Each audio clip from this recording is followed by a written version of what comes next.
Hi. So yes, Waves, a plugin manufacturer that has been around quite a while already, controversial at times, but many a producer grew up on Waves plugins, and you see them being used in serious mixes and tutorials of the greats that we all admire. So let's go.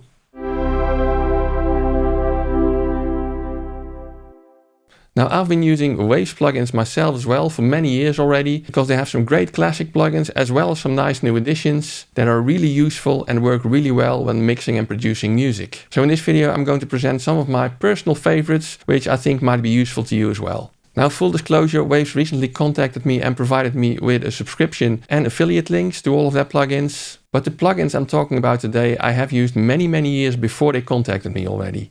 Since I have full access to their plugins now already, I will also check out their other offerings, and if there's anything useful in there, or maybe if they have some new plugins which are really nice, expect a video about it on this channel. But as always, whatever I talk about or like on this channel, make sure to always check out a demo or a trial before you buy, just to make sure that it fits your needs as well. Now let's check out the first plugin, which I find really useful on many things. So in this project I have a rehearsal recording of a new song of my band The Wash, which we are arranging and producing at the moment. But there's a big dynamic range in this song. So what you get is that you have very quiet parts and very loud parts. For example, let's listen to the beginning of this song, which is very quiet.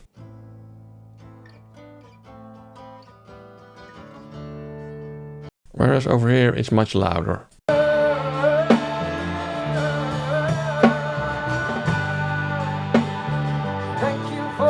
Now this is not a serious recording, of course, because we just recorded it via an iPhone, but we would like to use this as a sort of a reference in our recording project. So it would be nice if the soft parts are a bit more audible and the loud parts don't blast off your head afterwards. Now you could of course use compression for that, majorly compress all the loud parts so that you can bring up the whole track so that the soft parts are at a more similar volume. But Waves has a nice plugin which can tackle it from the other way, which is called MV2. So let's put that on there.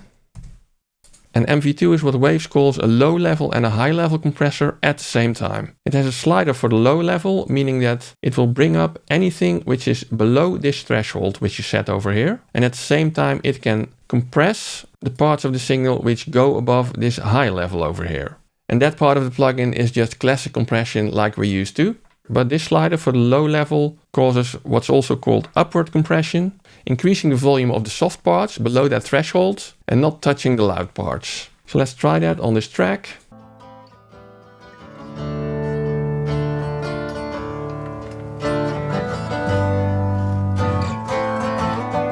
If we now go to the louder part. Maybe we even want to rein that in a bit.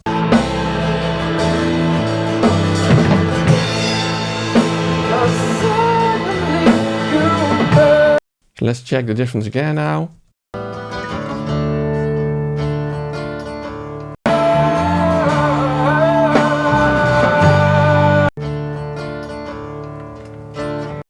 Yeah, still a difference in dynamics of course, but the recording is much more usable now. Now if you render this, you can see that the loud parts and the soft parts are much more in line with each other. Edit, render in place, make sure that we use the channel settings for rendering.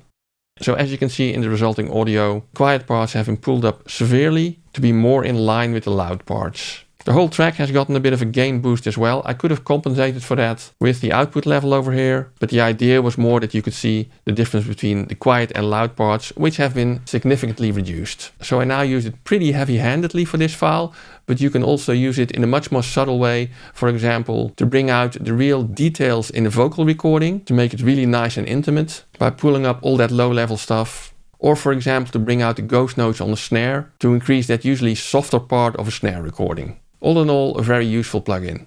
Now another classic in the Waves plugin collection is RBass, which I'm using in pretty much every mix. And this is a plugin that can ensure that the real low end of your mix can actually be heard on a system that cannot really reproduce that low end. For example, because the speakers are very small. And a perfect example of that in this day and age is of course a mobile phone. So let's have a look. Now this is a bass track which I'll let you hear in just a minute, but this is the RBass plugin. And if you have a look at a frequency analyzer here, span, which is free by the way, and if I turn on a test generator in front of RBass, and I'll mute the actual sound of that so that you don't have to suffer through this sine wave, but you can see that when the intensity of RBass is turned down all the way, you see that there's only 80 Hz in this signal. However, if I now turn up the intensity of our bass, you can see that some harmonics are generated there, and now it's pretty high. And these higher harmonics are added to the low fundamental note of a bass guitar, for example. And your brain then reconstructs this very low fundamental of the bass based on the fact that it's hearing those higher harmonics. So let's listen to how this sounds on a real example, because this is the bass guitar with our bass disabled.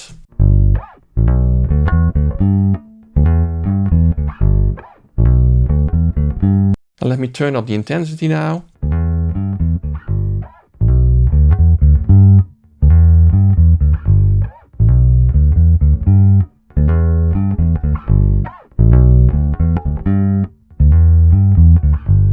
You can immediately hear that the bass sounds a lot fatter as well, right? Now there's also the possibility to disable the original bass signal.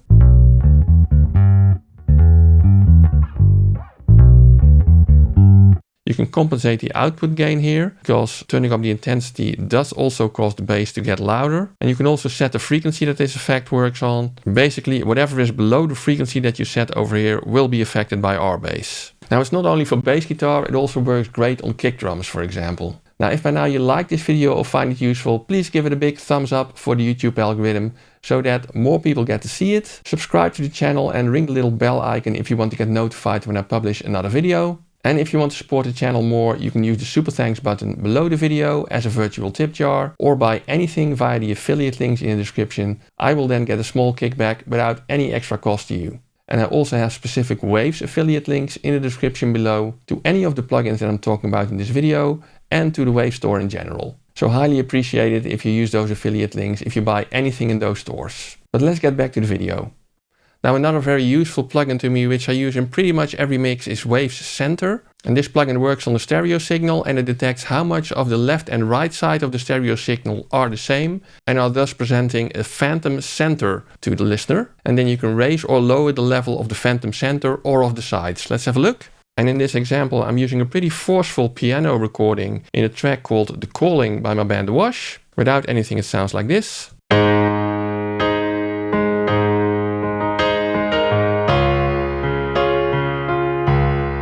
Now, if we now put Wave Center on there, you can see that it basically provides two sliders to individually lower or raise the level of the center or of the sides. And at the bottom here, it detects how much center content there is.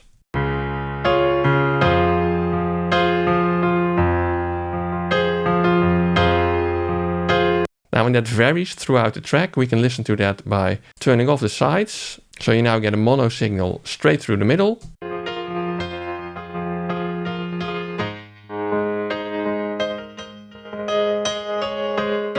And you can hear that this is a constant process at work, and the amount of information that is in the phantom center constantly varies. So let's turn this back up to 0. And what I typically use this plugin for a lot is pulling out some of the center of a stereo image like this. For example, because I want to make room for something in the middle of the track, like a vocal. Let's listen to how it affects this piano part if I pull out some of the center.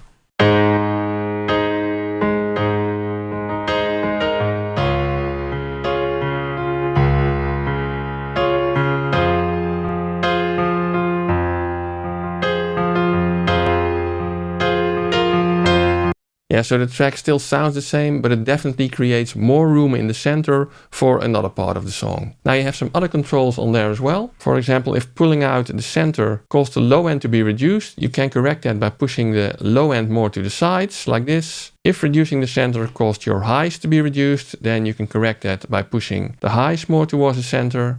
And if the reduction of the center caused your track to be less punchy, then you can also correct that by pushing the punch towards the sides. And any level differences can be compensated by the master knob. Again, a very useful and easy to use plugin. Give it a try if you haven't done so already. And the next one is a plugin that I really use on every lead vocal. It's called Vocal Rider, and it does what the name implies. It rides the vocal to a more equal level, which you would typically do on the fader of your console in the old days. In the DAW you might draw in automation for your volume fader, but that's a lot of work, and the Waves Vocal Rider makes it really easy. Let's have a look. So this is the vocal that I'm going to try it on. I used to hide in the shadows, afraid to let my light shine. But now I'm stepping into the spotlight, breaking free from my own mind. It's pretty constant already because it has been compressed while recording. But let's put Waves Vocal Rider on there. and the center part is the big fader. And what you typically want to do is you want to set the target to the level that you want the fader to automate towards. So let's try that. I used to hide in the shadows, afraid to let my light shine. But now I'm stepping into the spotlight, breaking free from my own mind. So I set it to around the top of the vocal level, and you can notice that the vocal writer now constantly rises the fader to make the volume of the vocal more equal. Let's have another listen. I used to hide in the shadows, afraid to let my light shine. You can set the range, which limits the maximum and the minimum level that the fader will go to. You can compensate the output gain. You can also set it to fast or slow tracking. Let's try fast. I used to hide in the shadows, afraid to let my light shine. But now I'm stepping into the spotlight, breaking free from my own mind. Yeah, fast is a bit too much for me usually, so I usually keep it at slow. I have to say that I usually combine this with two compressors in my mix, one before and one after the vocal rider. And I made a separate video on that, which I'll link at the end of this one. Now there's a couple more controls, and they mostly have to do with the fact that you can feed in an instrumental bus via the sidechain, and then you can also let the vocal rider be impacted by how loud the music is playing at that time and how much influence the music is. You can set by this knob, but I'm not feeding any instrumental bus to the plugin at the moment, so it's not doing anything. I also have to say that I've never really used that particular feature of the plugin. I just use it for basic vocal riding like I just showed you. Now on to the last plugin. And the next one is a relatively new one in the Waves lineup called Clarity VX. Well, newer than the other ones anyway. And Clarity VX can be used to reduce the background noise in a vocal recording. Let's have a look. So let's listen to this voiceover recording of my girlfriend, which has a fair bit of hiss. I did the business side of vocational secondary education, and I also had an accounting and typing diploma, and then I started working at the Bank of Amsterdam. Yeah, so there's quite a bit of hiss in that recording. Let's have a look at Clarity VX. And this plugin apparently uses neural networks to analyze the signal and separate the voice from any background noise. And it's really simple because it only has one knob basically. So let's see how it works on reducing the hiss. I did the business side of vocational secondary education, and I also had an accounting and typing diploma, and then I started working at the Bank of Amsterdam. Yeah, so the hiss is gone without really any noticeable influence on the voice. It has a couple more controls, because you can choose between 3 types of neural networks. You can just see which one works best for you. You can clear the neural network, which I guess just resets the detection and then starts detecting all over again.